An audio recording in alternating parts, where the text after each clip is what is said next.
Those are two dream characters for us. Spider-Man's probably my favorite character as a kid. And our interpretation of him in the movie is faithful to what I read in the comics when I was a kid. We cast somebody very young to play the part, and Tom Holland was incredibly special in the role, and I think you guys are going to love him.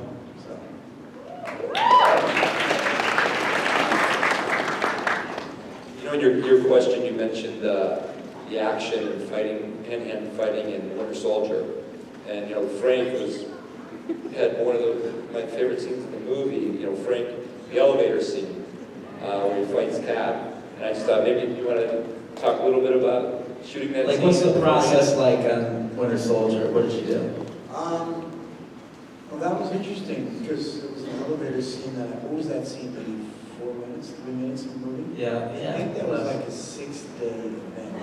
It was a long shoot. Shooting it, and nobody was making believe. So by the end of it, specifically Chris and I were black and blue. We were beat up pretty bad because I punched him a few times. He said, "Grillo, what are you doing?" I said, "Just put your hands up." And so we beat each other up for like 6 days. And it was like, wow, this is the best thing I've ever done.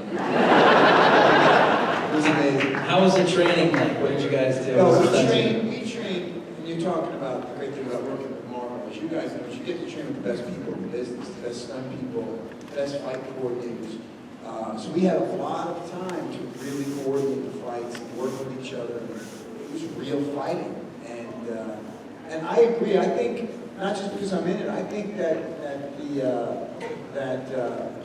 Cap 2, for my money, was the best movie. I think it was the best Marvel movie to date. I think because it was so authentic. And it was so gritty and real. And it was because, you guys, we all brought this intensity to this film.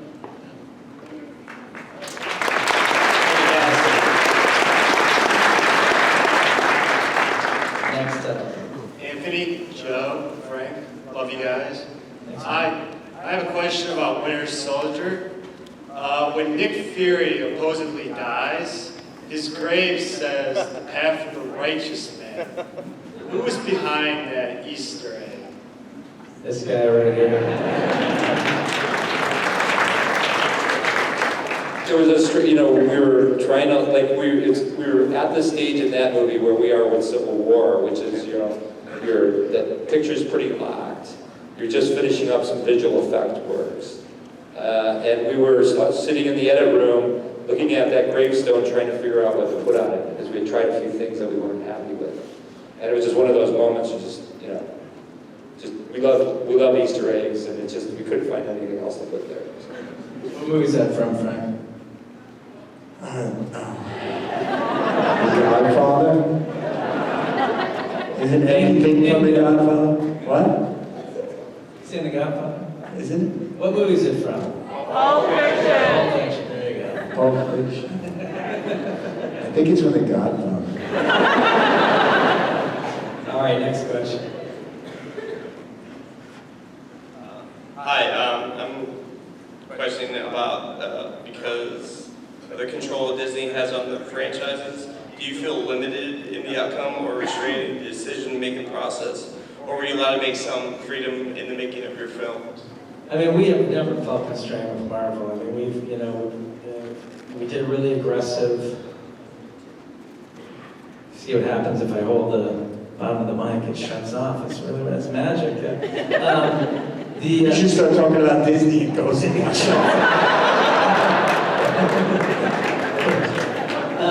we did a really radical reinterpretation of Captain America and Winter Soldier. Nobody said boo. We brought, it was much more aggressive and violent than their other films, had a little bit less humor.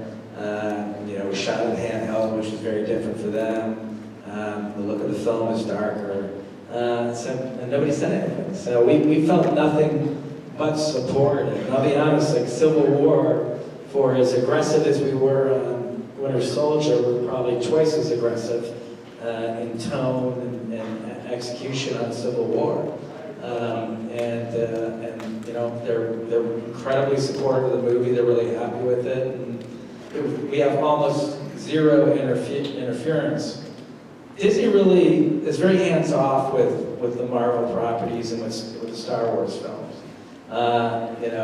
Kathy Kennedy really shepherds the Star Wars movies, and Kevin Feige shepherds the Marvel films. So 95% of our interaction is with Kevin.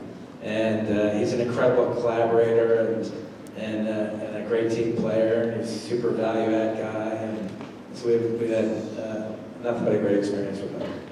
Thank you. Hey guys, thanks for being here today.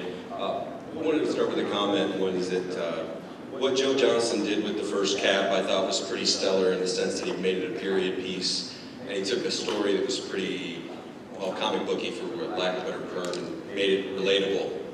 As a result, it's kind of my favorite Marvel film, but what you guys did with Winter Soldier, kind of turning it into the James Bond film I've been waiting 20 years for and putting Cap in it. I agree with Frank to keep the Feed Frank train rolling. It's wound up being the best Marvel film, so thanks for doing that. Don't feed the beast. You feed the beast, big boy. But you mentioned Easter eggs. One of my favorite things about the way you guys approached the second Cap movie was things like how you handled Arnim Zola. Zola is one of those characters that even if you're a Marvelite from years back, you kind of got to do your homework to know him about and that relate him to the books. And if you know him in the books, like how the hell are you going to bring that guy on the screen? And what you did with the shield bunker was nothing short of genius. So it was kind of a great reveal, a great integration, and an awesome Easter egg all at the same time. And I wanted to know, how much effort do you guys spend in the writing room and in production adding to that Easter egg facet? Incredible amount of time. And the way the process works is it's Anthem, myself, and Marcus McFeely, who wrote Winter Soldier or Civil War, and are writing the Infinity War films, and our producer Nate Moore on the two Cap movies, and Jeremy Latcham on the Infinity War films, both producers for Marvel. We sit in a room for months, and this is a group of people who love comic books, are very knowledgeable about comic books, and are also ingrained in the Marvel Cinematic Universe. We just look for ideas that can flow into the storytelling, and we'll have 100 to 200 cards on a wall just filled with ideas. And sometimes those ideas we can't find their way into the film, and then we figure out how to turn them into Easter eggs. Other times where maybe there's a discussion where Arnim Zola was the arch villain behind everything happening. And then we decide, okay, maybe that's not the right way to go, but what if there's an intersection with him? What if he's no longer alive? What if he's, how could he still be alive today? What if he's in a computer? So really, it just becomes a very fun and exhaustive conversation about storytelling. And an Easter egg, like I said, usually comes from those cards up on the wall. Thank you. Hi. Okay, so I kind of have two questions. So my first one's a little more serious. What's it like working on a franchise, like a big franchise where you kind of just share this universe with other directors, the creative minds? And would you see yourselves working on big franchises like this in the future? And then my second question is, I know you're kind of like obligated to Marvel, but if you somehow found yourself working with DC, are there any specific characters you'd love to direct or maybe act as? Who let the DC fanboy in?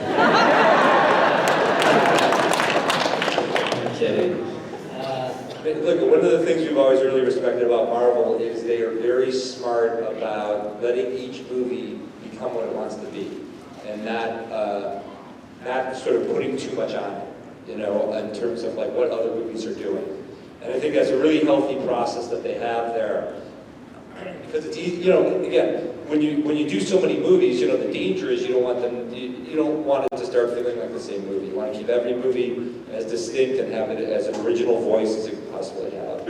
And they sort of structurally set things up so that the filmmakers can do that and have that freedom. I mean, yes, you have a few things like with Winter Soldier, it's like, yes, Hydra has been alive and hiding in S.H.I.E.L.D.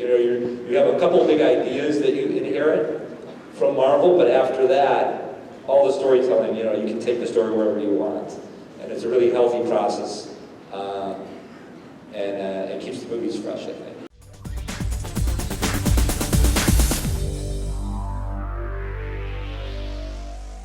Toxic Pop has a new Facebook page. Like it to see pictures and keep informed about our upcoming events and videos. A link is in the description. Go to www.facebook.com/toxicpop1.